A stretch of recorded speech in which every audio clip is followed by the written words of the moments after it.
Movie की starting एक बहुत ही खास दिन से होती है क्योंकि उस दिन कुछ लोगों का एक बहुत ही बड़ी कंपनी की सबसे बड़ी पोस्ट के लिए इंटरव्यू होता है। इसके लिए 8 लोगों को चुना गया था और वो लोग बहुत एक्साइटेड थे। उधर पहुंच जाने के बाद सबको एग्जामिनेशन हॉल में ले जाया जाता है जिसमें 8 सीट्स थी। हर सीट पर एक क्वेश्चन पेपर पड़ा होता है जिस पर इनका कैंडिडेट नंबर या रोल नंबर लिखा हुआ था और इस हॉल के दरवाजे पर एक गार्ड भी खड़ा हुआ था और फिर एक आदमी आता है जो कि इन्विजिलेटर था। वो कहता है कि यहाँ तक सिर्फ तुम 8 लोगों को चुना गया है, जो कि बहुत मुश्किल टास्क था, इसलिए मेरी बात को ध्यान से सुनना और वैसा ही करना। वो कहता है कि आपसे एक ही सवाल पूछा जाएगा जिसके आपको 80 मिनट मिलेंगे और इसके 3 रूल्स भी होंगे। पहला तो ये कि आप में से कोई भी मुझसे या गार्ड से कोई भी बात नहीं कर सकता। दूसरा, अगर आपने अपने पेपर या एग्जाम शीट को ख़राब कर दिया। और तीसरा, अगर आपने एक भी स्टेप इस रूम से बाहर निकाला तो आपको सिलेक्ट नहीं किया जाएगा। फिर वो उन सबसे पूछता है, सो एनी क्वेश्चंस? और सब खामोश रहते हैं। ये कहने के बाद वो वहाँ से चला जाता है। जब सबकी नज़र अपने अपने क्वेश्चन पेपर पर पड़ती है तो वो तो खाली होता है, उस पर कुछ भी नहीं लिखा होता। अब उनको कुछ समझ नहीं आ रही थी कि इसी दौरान एक लड़की उस पर लिखती है कि मुझे यकीन है कि मैं इस जॉब को डिजर्व करती हूँ। लेकिन गार्ड उसके पास आता है और उसे बाहर निकाल देता है क्योंकि उसने अपना पेपर खराब जो कर दिया था। वो सब काफ़ी परेशान हो जाते हैं कि तभी उनमें से एक लड़का कहता है कि अगर हम गार्ड या इन्विजिलेटर से बात नहीं कर सकते तो हम एक दूसरे से तो बात कर सकते हैं ना। और एक दूसरे से बात करने पर इन्हें कोई बाहर भी नहीं निकालता तो वो रिलैक्स हो जाते हैं। वो समझ जाते हैं कि इस इंटरव्यू में जवाब नहीं सवाल ढूंढना है। और फिर उनमें से एक आदमी कहता है हम मिलकर ही ये सवाल ढूंढ सकेंगे। सब अपने अपने अंदाजे लगाते हैं कि हो सकता है ये हमारा टीम वर्क या इंटेलिजेंस देखना चाहते हो और इसीलिए इन्होंने जानकर क्वेश्चन पेपर खाली दिया है। उनमें से एक आदमी अपना नाम बताने वाला होता है कि दूसरा उससे कहता है कि हमारे क्वेश्चन पेपर पर हमारा नाम नहीं बल्कि कैंडिडेट नंबर है, तो हो सकता है नाम ना लेना भी इस एग्जाम का एक हिस्सा हो। फिर वो सब एक दूसरे के निकनेम रखते हैं। उन 8 लोगों में से एक हबशी होता है जिसको वो ब्लैक का निकनेम दे देते हैं और एक गोरे लड़के को वाइट का और एक लड़की के बाल ब्लॉन्ड होते हैं इसलिए उसे ब्लॉन्ड का नाम दे देते हैं। वहाँ पर 2 लड़कियाँ और 2 लड़के और भी मौजूद होते हैं जिनमें से एक लड़का तो बहुत चुपचाप बैठा होता है। ऐसे लग रहा था जैसे वो इन सब में इंटरेस्टेड ही नहीं है। उसके बाद वो सब कहते हैं कि इन्विजिलेटर ने हमें अपनी सीट से खड़े होने से भी नहीं मना किया और वो खड़े हो जाते हैं और तब भी गार्ड उन्हें कुछ नहीं कहता।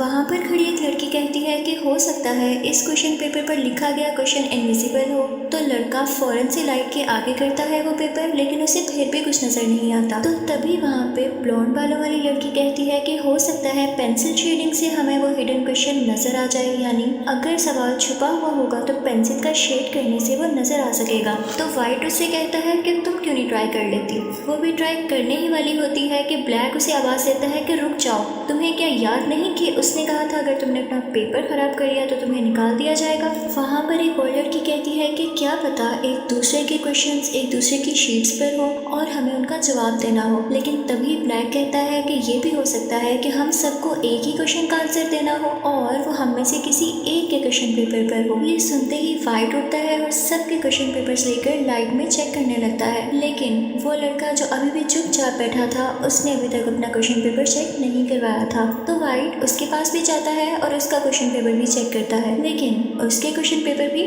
कुछ नहीं था। वो सब कहते हैं कि कोई तो ऐसा तरीका होगा जिससे हम ये क्वेश्चन ढूंढ सकेंगे। तभी ब्लैक कहता है कि हो सकता है कि इस चीज़ से लिखा गया हो जो आम लाइट में नजर ना आता हो। कि तभी ब्लॉन्ड देखती है कि दीवारों में एक जगह से ब्लू कलर की लाइट नजर आ रही होती है। वो ये सोचते हैं कि हम इस लाइट में इस पेपर को रीड करने की कोशिश करेंगे, लेकिन उनको उस लाइट के ऑन करने का और बाकी लाइट्स को ऑफ करने का बटन ही नहीं मिलता। तब ब्लैक कहता है कि ये तो इमरजेंसी लाइट है और इसके लिए जो हमारी पिछली लाइट्स हैं वो ऑफ होंगी तो ये ऑटोमेटिकली ऑन हो जाएगी। तो इसके लिए हमें ये इन तमाम लाइट्स को ब्लास्ट करना पड़ेगा। और फिर वो एक एक करके सब लाइट्स को तोड़ने लगते हैं। लेकिन उनमें से कुछ को एतराज़ होता है कि नहीं, फ़र्ज़ करो कि अगर वो वो ब्लू लाइट ना चली तो क्या तुम इस चीज का रिस्क लोगे कि ये लाइट्स भी ब्लास्ट करने के बाद तुम अंधेरे में रहो? लेकिन फिर वो लोग वोटिंग करते हैं और 4 लोग कहते हैं कि हाँ, हम रिस्क लेने के लिए तैयार हैं, और फिर वो तमाम लाइट्स डिस्ट्रॉय कर देते हैं। लेकिन लकीली साथ ही वो ब्लू लाइट भी पूरे कमरे में फैल जाती है। अब वो सब एक एक करके अपना क्वेश्चन पेपर उस ब्लू लाइट में रख के देखते हैं, लेकिन उन्हें फिर भी कुछ नजर नहीं आता। सब लोग काफी परेशान हो जाते हैं क्योंकि 20 मिनट्स ऑलरेडी गुजर चुके थे और अब उनके पास सिर्फ 1 घंटा बचा था। वाइट कहता है कि इन्विजिलेटर ने हमें ये कहा था कि हम अपना पेपर खराब नहीं कर सकते, लेकिन किसी दूसरे का खराब करने पर उसने मना नहीं किया था। जिस लड़की को गार्ड ने सबसे पहले रूम से बाहर निकाला था वो उसका पेपर पकड़ता है और उस पर पेंसिल से शेड करने लगता है, लेकिन इधर भी उसको कुछ नहीं दिखाई देता। इसके बाद वाइट कहता है कि एक पेपर लेके उसके 4 टुकड़े किए जाएं और उस पर पानी डालकर देखा जाए कि कुछ नजर आता है या नहीं। उसके बाद उसे एक कॉर्नर में रखता है और उसके ऊपर टॉयलेट कर देता है। सब उसकी इस हरकत से काफी परेशान होते हैं और उसे बुरा भला कहते हैं, और कोने में बैठा वही आदमी जो अभी तक खामोश था वो रोने लगता है और फ्रेंच में कुछ बोलने लगता है। तो एक लड़की बताती है कि ये कह रहा है इससे तुम्हारी अपनी असलियत जाहिर होती है। उसके बाद उनमें से एक लड़का कहता है कि हो सकता है कि एग्जाम ना हो और कोई गेम हो, और उसे अपने सामने एक बहुत बड़ा ब्लैक ग्लास नजर आता है, यानी काला शीशा। वो कहता है कि हो सकता है इन्विजिलेटर बाकी लोगों के साथ मिलकर हमारा ये तमाशा देखकर हमारा मजाक उड़ा रहा हो। तो उनमें से एक लड़की कहती है कि नहीं, ये कंपनी ऐसी नहीं है, इसका CEO हर चीज पर नजर रखने वाला है, और अगर कोई होगा भी तो वो CEO ही होंगे। तो तुम परेशान मत हो क्योंकि वैसा मजाक उड़ाने वाला काम हरगिज नहीं करेंगे। यहाँ हमें एक बहुत अजीब बात का पता चलता है कि ये सब लोग इस कंपनी में जॉब के लिए इंटरव्यू तो देने आए थे, लेकिन किसी को इस कंपनी का नाम ही नहीं पता था। दरअसल ये वो कंपनी थी जो किसी बीमारी के लिए मेडिसिन बना रही थी, ऐसी बीमारी के लिए जिस इंसान को हर घंटे बाद मेडिसिन लेनी पड़ती है जिससे उसकी बीमारी स्लो हो जाती है। लेकिन वो लड़का कहता है कि उस कंपनी को काफी नुकसान हुआ था जिसके बाद उसने हायरिंग बंद कर दी थी। लेकिन वो लड़की कहती है कि नहीं, ये सिर्फ दुनिया को दिखाने के लिए है, हो सकता है कि उन लोगों ने इस बीमारी की मेडिसिन ढूंढ ली हो। तो वो लड़का कहता है कि हाँ, अगर ऐसा है तो वो बहुत तरक्की कर रहे होंगे और हो सकता है कि वही हमें हायर कर रहे हो। फिर उन सबको एक फायर अलार्म नजर आता है, तो वो सोचते हैं कि शायद इसमें वो केमिकल हो जो पिक्चर्स को डेवलप करने के लिए यूज होता है, और इस क्वेश्चन पेपर पर भी कोई ऐसी चीज बनी हो जो कि उस केमिकल के गिरने के बाद हमें शो हो जाए। तो एक लड़की जल्दी से जाती है और कार्ड की पॉकेट से लाइटर निकाल लेती है ताकि जब वो आग जलाकर उसके पास करे तो वो पानी या केमिकल छोड़ दे।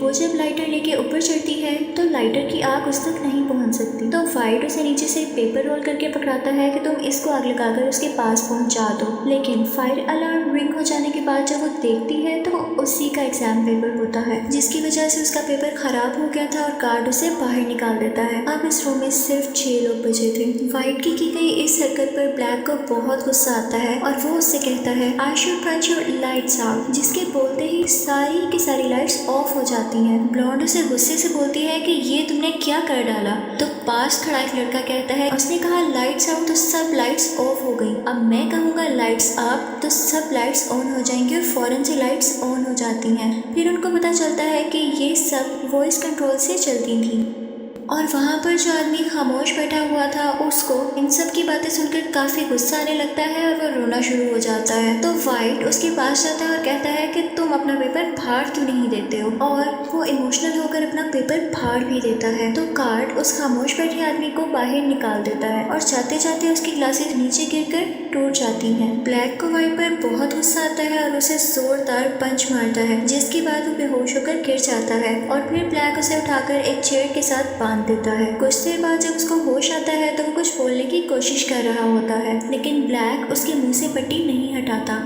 तो इसी दौरान एक लड़की उसके मुंह से पट्टी उतार देती है, तो वो कहता है कि मुझे मेरी मेडिसिन दे दो प्लीज। तब हमें यहाँ पर पता चलता है कि वाइट को भी वही बीमारी थी जिसकी मेडिसिन ये कंपनी बना रही थी और उसे हर घंटे बाद ये मेडिसिन लेनी पड़ती थी। वो कहता है कि मुझे उस क्वेश्चन का पता चल चुका है, मुझे मेडिसिन खिला दो तो मैं तुम लोगों को भी बता दूंगा। लेकिन जब उसकी पॉकेट्स चेक की जाती हैं तो कुछ भी नहीं मिलता और इसी दौरान वो दोबारा से बेहोश हो जाता है। उसी वक्त वहाँ पर एक लड़के को उस लड़की पर शक होने लगता है जिसने वाइट की पट्टी खोली थी कि ये इसी कंपनी में काम करती है। वो उससे कहता है कि मैं जान चुका हूँ, तुम हम पर नजर रखने के लिए यहाँ पर हो और हमारी अटेंशन डाइवर्ट करने के लिए, ताकि हमारा ध्यान कहीं और लगा सको। मुझे बताओ कि क्वेश्चन क्या है। वो कहती है कि नहीं, मैं यहाँ सिर्फ HR हूँ और मैंने आज तक इस कंपनी के सीईओ को नहीं देखा और यकीन करो मैं ये भी नहीं जानती कि क्वेश्चन क्या है। इसी के साथ हम देखते हैं कि वाइट की बॉडी कांपने लगती है तो ब्लॉन्ड सबसे कहती है कि ये एक्टिंग कर रहा है, तो ब्लैक उससे कहता है कि नहीं ये एक्टिंग नहीं कर रहा, इसको वही बीमारी है जो कि मेरी बीवी को भी थी। तो ब्लॉन्ड कहती है इसका मतलब वाकई इसके पास वो मेडिसिन थी और अब इसके पास नहीं है, तो इसका यही मतलब हो सकता है कि वो हम में से किसी के पास है और हमें एक दूसरे को चेक करना चाहिए। यहाँ पर इन लोगों के पास सिर्फ 15 मिनट रह गए थे।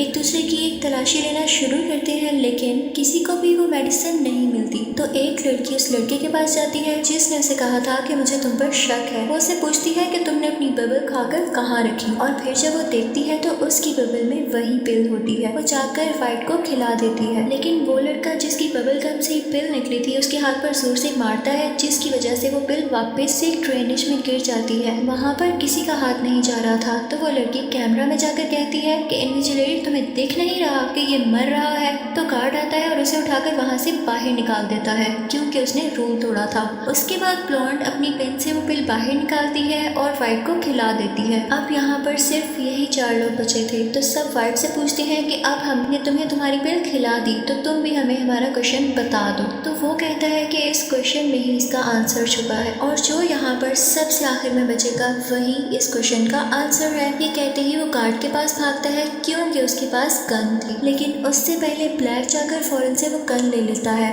और वाइट पर गन पॉइंट कर देता है। वाइट उससे कहता है कि अच्छा तुम मुझ पे गन चलाना चाहते हो तो चलो चलाओ। ब्लैक जैसे ही उस पर शूट करता है तो गन नहीं चलती।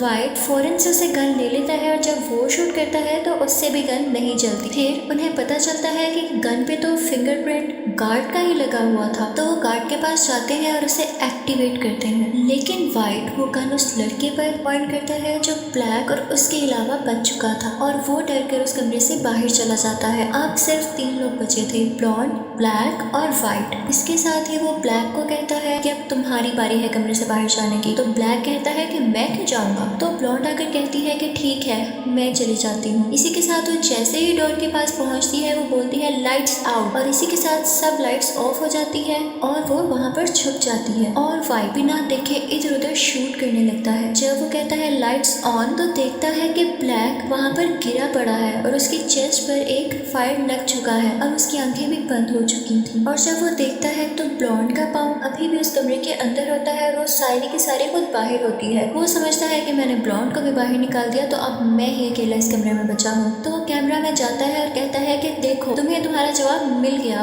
मैं इस कमरे में अब बचा हूँ और मैं ये जॉब जीत गया। तभी गार्ड उसके पास आता है और अपनी घड़ी में अपना टाइम दिखाता है। वो कहता है कि देखो अभी भी कुछ सेकंड्स बचे हुए हैं। वो इसलिए क्योंकि उस कमरे में यानी उस एग्जामिनेशन हॉल में वो खामोश आदमी जब बैठा हुआ था तो उस दौरान उसने घड़ी का टाइम जाकर कुछ सेकंड्स आगे कर दिया था और वाइट को लगा कि शायद टाइम खत्म हो चुका है और उसने गार्ड से बात कर ली, जिसके बाद गार्ड उसे निकाल देता है और वहाँ पर सिर्फ ब्लॉन्ड बचती है। उस चुपचाप बैठे हुए आदमी को जब बाहर निकाला गया था तो जो ग्लासेस उसके नीचे गिर गए थे, ब्लॉन्ड जाती है और उन ग्लासेस को उठाकर अपना क्वेश्चन पेपर देखने लगती है तो उसे क्वेश्चन नंबर 1 लिखा हुआ नजर आता है लेकिन उसके साथ और कुछ नहीं लिखा होता। इसी के साथ जब एग्जैक्ट टाइम पूरा हो जाता है तो इन्विजिलेटर और वो आदमी वहाँ पर आते हैं जो खामोश बैठा हुआ था। ब्लॉन्ड को समझ आ जाता है कि यही इस कंपनी का सीईओ था और हमारे साथ यहाँ बैठकर हमें चेक कर रहा था। ब्लॉन्ड उनके पास जाती है और उनसे कहती है कि नो। तो सब बहुत खुश होते हैं कि इसने ठीक जवाब दिया। असल में क्वेश्चन वो था जब स्टार्टिंग में इन्विजिलेटर ने इनसे पूछा था कि do you have any questions, तो इस पर ब्लॉन्ड ने नो कहा था। लेकिन उसके बाद वो उनसे कहती है कि सॉरी मैं आपके इस जॉब को एक्सेप्ट नहीं कर सकती। रीजन पूछने पर वो बताती है कि मैं ऐसी कंपनी में काम नहीं करना चाहती जो दूसरों की जान लेती है। तो इन्विजिलेटर ब्लैक के पास जाता है और ब्लॉन्ड से कहता है कि देखो ये अभी तक जिंदा है। दरअसल ये गोली किसी को मारने के लिए हरगिज़ नहीं बनाई गई। इसके अंदर एक ऐसा कैप्सूल है जो बॉडी में जाते ही जख्म को फौरन से हील कर देता है। ना सिर्फ ये उस बीमारी को ठीक करेगा बल्कि इसके साथ साथ जिस्म में मौजूद बहुत सारी बीमारियों को ठीक कर देगा, जिसको बनाने में पूरी दुनिया लगी हुई है। ये हम बना चुके हैं और इसके लिए तुम्हें हायर कर रहे हैं। जिसको सुनकर ब्लॉन्ड काफ़ी खुश हो जाती है और इस चीज़ को एक्सेप्ट कर लेती है और इसी के साथ ही मूवी ख़त्म हो जाती है। Thank you so much for watching.